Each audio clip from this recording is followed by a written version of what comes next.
Hey, true believers. Today, we're talking chainsaws, we're talking Texas, and we're going all the way with massacres. We are going over the NECA Texas Chainsaw Massacre Ultimate Leatherface action figure. And when I saw this, I had to grab it, and I love that they kept the original poster style intact, especially with it saying, "What happened is true." Now the motion picture. That's just as real. What a way to bring people in back in the day. And it says, who will survive and what will be left of them? Well, we'll find out here in a minute as we pop open to see the terrifying Leatherface before us with an awesome action figure photography piece. Right there on the side it says Texas Chainsaw Massacre, NECA, and Toy Reels. Come around to the back. There is a read-up. I'll get a close-up so you can check it out at your convenience, as well as cool ways that you can do some action figure photography or pose Leatherface however you see fit. Background the other way, same as the other side, same on the top and on the bottom. I talk about this each time, but I appreciate they'd put like the director, the sculptors, the fabrication, paint, prototypes, photography, packaging, and set design. I really wish that McFarlane and Hasbro and other action figure companies would do this, because that's a real great way to promote artists. Now, with that said, is this action figure awesome or not? Let's rip this bad mamma jam out and get a closer look at him. And here's Leatherface out of the packaging, and he just looks disgustingly spooky and creepy with his blood-stained apron, and just encompasses everything that terrified the crap out of everybody when this film originally came out, and still gives you goosebumps to this day. With that said though, there are a few things about this particular figure that are going to chap your hide, frost you up the wall, and keep you there.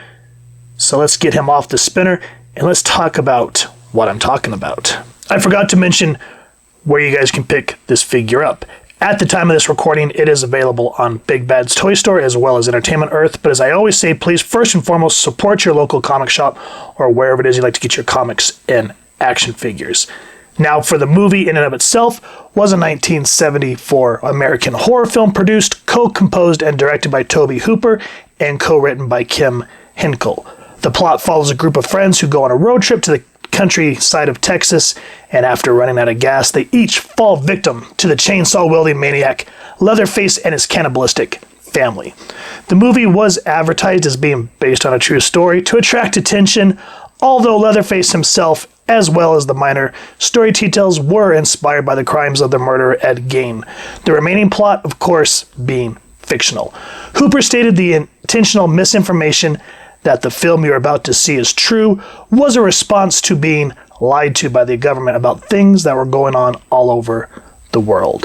During development, the working title of the movie were Head Cheese, oddly enough, and then Leatherface, thankfully landing on Texas Chainsaw Massacre.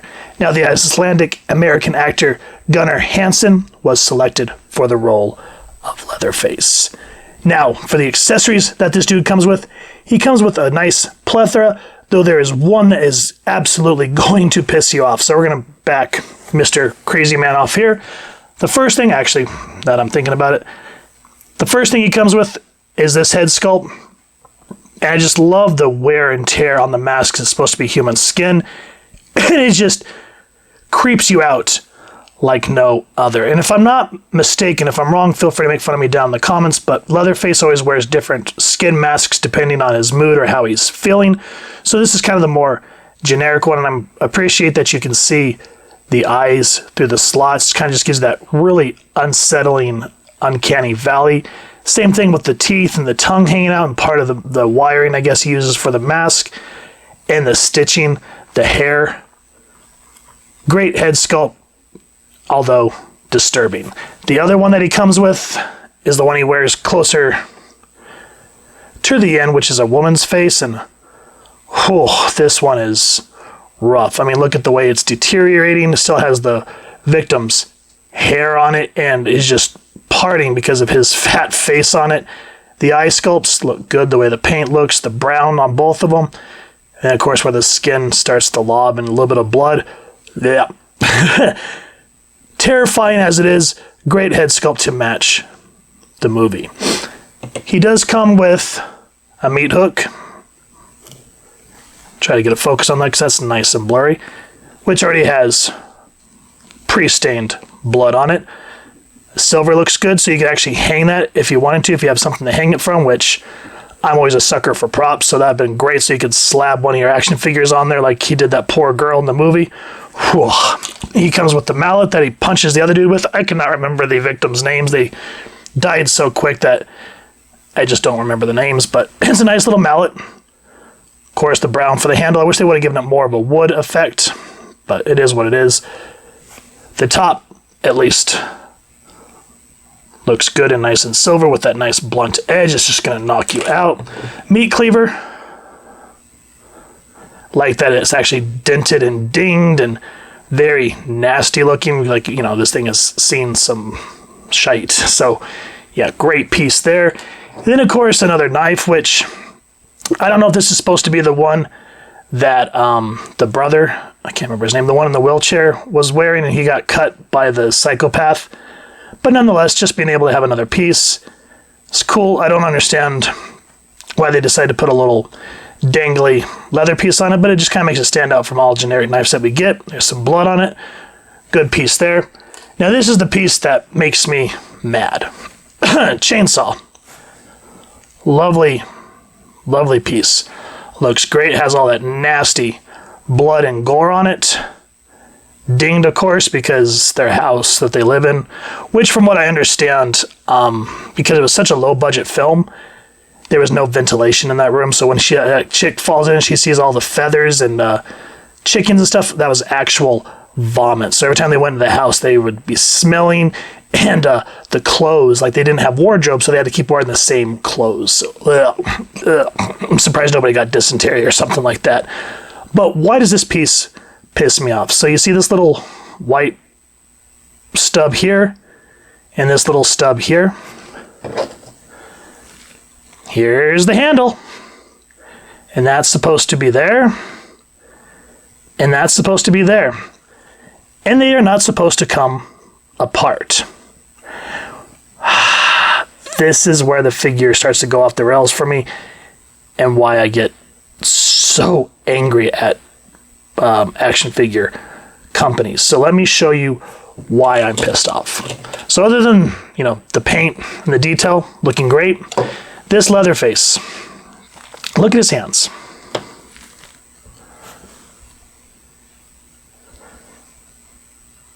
They look fine like this, right? Like you could think you could just slip something in there. Wrong. You see how in here it's almost like a perfect hole? Sure. Weapons like this fit perfectly. Yeah, cool, cool. But when I initially tried to put his hand through this, it is like a damn vice grip. And then trying to position his hands to hold the chainsaw, because of how tight, and see how it's holding loose? This is what I'm talking about. See how it's loose? That's because in here, you can't see it really well on camera, but there's a wedge that you have to work the pieces into where it fits snugly. So when you're trying to get his hand through this, and his hand through the other part to make it look like he's wielding the chainsaw like so, the damn thing snapped. This is where piss poor quality comes in. Oh my freaking frog. Forget about it. Just, gah! Okay, now, with that said, because these are supposed to be attached, they can't go anywhere. They have to be like this. Let me show you a good idea. So, let me show you what I'm talking about here. Ignore my phone. So this is the blue lantern from the DC Direct Blackest Nights. Each lantern came with a lantern. And the hands are loose. So you think, oh, it'd be easy to slide this in like that, right? Sure, yeah, perfect. But look at this, just in case, look what DC did for you. Oh my God, what a concept. Now imagine this being the chainsaw. Oh my God, he has such tight hands and he comes with no other hands, which is absolute dog shit. So you could slide the chainsaw in like that. And then you would take the chainsaw and you would simply, oh my God, common sense, like put the little hole, and look, it's not broken. Yeah, this is loose, but it's still the concept. Let's not lose the concept here. That we could just slide the nub in, and you would have the chainsaw instead of a broken prop. Oh my God. It would have been nice if they would have done something like this with this. But no, it's broken now. And now, doing what we should not have to do as collectors, where we're always having to constantly clean up. Look, there it is. See that little nib right there? Look at how tight of a clearance that is to get those little pieces in. Dog shit. Anyway, the chainsaw looks absolutely fantastic, but the fact that it snapped is bullcrap. We as collectors should not have to be cleaning up after action figure companies, especially the higher end ones. Like, I'm not saying NECA is a higher end one, but still, they're going to try to give us semi-high quality. Then make it functional too. Don't make us after the fact have to constantly warm up our figures, which with this one you definitely have to. He was super tight like a vice on all his joints when I first got this, and that was really frustrating. We shouldn't have to constantly think about this stuff. We should be able to pull this out, pose it, but I've seen too many horror stories on social media pages where people do that with, whether it be NECA, Mafex, McFarlane, Hasbro, and they snap because they weren't warmed up. I didn't know that we had to take extra steps as collectors. Okay, rant over. Accessories nice other than when they break like crap. Now for the paint apps of the figure himself, we just went over the headpiece. I like that the, what's this thing called? Tie, thank you. Is loose, is what do you call it? A soft plastic, and it just kind of flips up like that. So when you get them into a running pose with the chainsaw, it'll look great. I like that they kept the little bracelet, that murder face. I'm thinking of, what's that show? Death Clock, Metalocalypse. Leatherface had in the show. The nasty brownness of his dress shirt looks great. And then I love that the apron is not a hard plastic like a lot of these stupid superhero capes. It's actually fabric. So you can play around with it, and if you want to get really adventurous, which I am not, you can untie that. I'm not doing that. No, thank you. The pants look good and ripple where dress pants or jeans are supposed to go. And of course, it's Texas, so he's wearing kind of a boot style.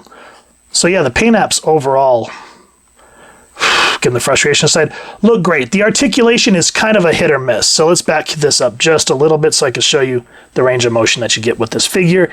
And this is where NECA really needs to start getting off the pot, because McFarlane, in terms of articulation, is starting to kick everyone's butt. So his head, it's on a tiny joint, so you can swap the heads out relatively easy on this one, which I appreciate. But you can't really get him to look up that much. You can look down that much. Twist his head that way. Twist his head that way. And you do, of course, get a little bit of play. So there's that. The arms do 360, thankfully. Does have the shoulder articulation here. Single jointed elbows. 2023, and we have single jointed elbows. Even Leatherface is disappointed. The ball joint, and one thing about NECA over McFarlane is I'm glad that the hand, the ugly ball joint, hides like that.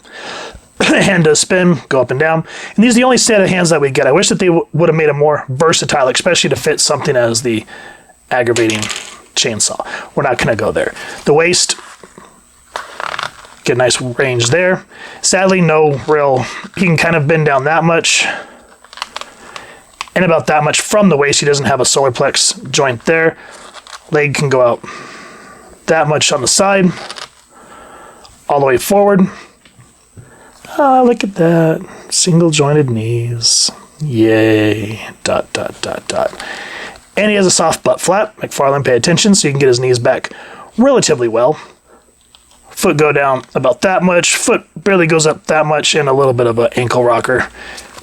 So if you're creative, you can make them look good.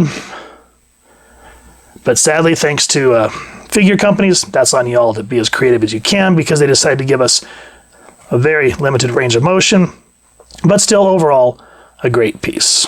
Now here's Leatherface next to the DC Multiverse Mattel Doomsday Superman and the NECA Ultimate Bride of Chucky single release figure. Leatherface stands somewhere around 7 inches tall, which means Doomsday there. Comparing the heads, that's about 6 inches, and then Chucky being half of all of them, somewhere around 3 to 4 inches. So I appreciate scaling, and I like NECA that kind of goes the 7-inch route, just to kind of make the monsters tall and overbearing other figures, as you can see. If you want to do photography, you can see how they just sort of loom over their subject. As where Chucky, you have to keep him small because he's supposed to be doll-sized, and you can see he's just really ready to go with that knife. Or how did Tiffany say it? Were you born with that knife? What is this, the 90s or however it was in the movie? Just great stuff all around. So you put these horror figures on your shelf, they're going to look absolutely fantastic. Do you plan on just putting them on a shelf, or are you going to do photography? Either way, let us know over on our social media pages. We'd love to see pictures of them. I think the biggest thing about this figure that I cannot forgive and pisses me off the most is the hands and the fact that they made the bar for this chainsaw so damn weak. I mean, come on, most of these NECA figures that we get several hands to help with being able to grip certain items. And on this one, we get these vice grip hands that when you try to put his hand around the commanding bar of the chainsaw, it snapped.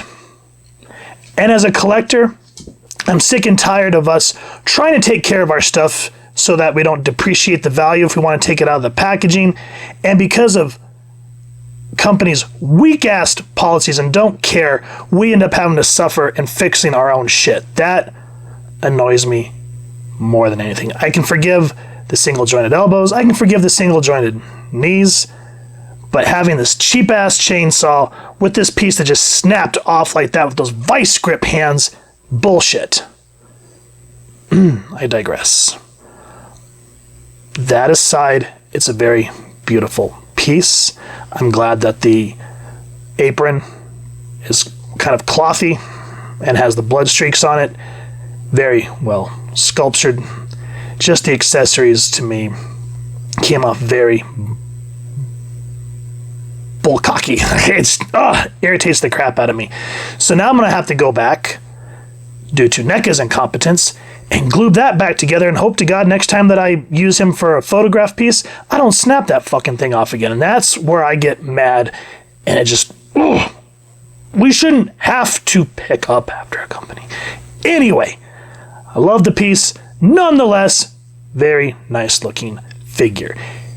My rant aside, if you guys have enjoyed what you've seen, please first and foremost support your local comic shop or wherever it is you like to get your comic books and action figures, and pick this piece up. And if you enjoyed this review, sorry I'm flustered, we really would appreciate if you take a moment to hit like, share, and subscribe. Helps the club channel more than you could possibly know. And if you won't mind hitting that fancy little chainsaw bell next to subscribe, that way as we continue to upload content, you guys get notified. Come to the channel, and we love hearing your thoughts and feedback down in the comments below or social media pages, which I will make sure to leave the links down in the description. So with all that said, I hope y'all continue to have an absolutely spooky day reading, and happy hunting. True believers, photo slideshow coming up next.